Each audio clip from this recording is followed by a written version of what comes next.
चलो बच्चों ये प्रश्न को देखते हैं। तो प्रश्न में दे रखा है वैद्युत रसायन श्रेणी की सहायता से उस ऑक्सीकारक का चयन कीजिए जो Cl माइनस को Cl में परिवर्तित कर सकता हो। आइए मुख्य अवधारणा की चर्चा करते हैं। मुख्य अवधारणा, तो प्रश्न में क्या दे रखा है, वैद्युत रसायन श्रेणी की सहायता से उस ऑक्सीकारक का चयन करना है जो Cl माइनस को Cl में परिवर्तित कर सके। तो अगर हम वैद्युत रसायन श्रेणी में देखें तो यहाँ पे हमारा क्या होता है, लिथियम यानी कि Li+, sodium, zinc, nickel, hydrogen, copper, chlorine, CO3+F2। तो जो हमारे तत्व होते हैं इस प्रकार से व्यवस्थित होते हैं। तो अगर हम वैद्युत रसायन श्रेणी, तब हमारा क्या होता है, ऑक्सीकारक क्षमता बढ़ती है। ऑक्सीकारक क्षमता बढ़ती है। अगर हम वैद्युत रसायन श्रेणी में नीचे से ऊपर की ओर जाते हैं तब हमारा क्या होता है, अपचायक क्षमता बढ़ती है। तो प्रश्न में दे रखा है कौन सा हमारा ऑक्सीकारक का कार्य करेगा। तो अगर हम देखें तो ऑक्सीकारक के लिए तो कोई भी जो वैद्युत रासायनिक श्रेणी में क्लोरीन से नीचे उपस्थित हो। तो यहाँ पे हमने क्या देखा, कोई भी स्पीसीज जो वैद्युत रसायन श्रेणी में क्लोरीन से नीचे उपस्थित होता है वो हमारा क्या कर सकता है, Cl माइनस को Cl में परिवर्तित कर सकता है।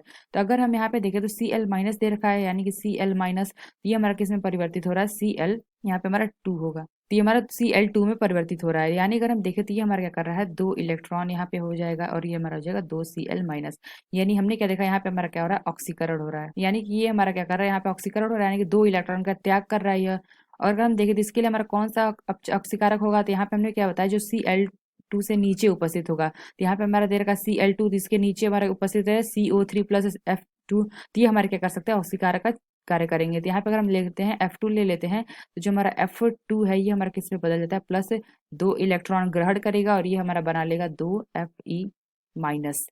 यानी यहाँ पे हमारा क्या हो रहा है, अपचयन हो रहा है। ये हमारा क्या कर रहा है, इलेक्ट्रॉन ग्रहण कर रहा है। तो हम जानते हैं कि यहाँ पे अगर हम देखें तो ऑक्सीकारक हमारे क्या होते हैं, ऑक्सीकारक हमारा क्या करता है, जो हमारा क्या करता है, खुद अपचयित होता है और दूसरे का क्या करता है, दूसरे को ऑक्सीकृत। तो यहाँ पे हमने क्या देखा, खुद का अपचयित हो जाता है और दूसरे का करता है ऑक्सीकृत कर देता है, वो हमारा क्या करता है, ऑक्सीकारक का तरह कार्य करता है। तो यहाँ पे हम कह सकते हैं Cl माइनस के लिए F2 हमारा क्या करेगा, ऑक्सीकारक का कार्य करेगा। तो आशा करते हैं आपको समझ में आया होगा। धन्यवाद।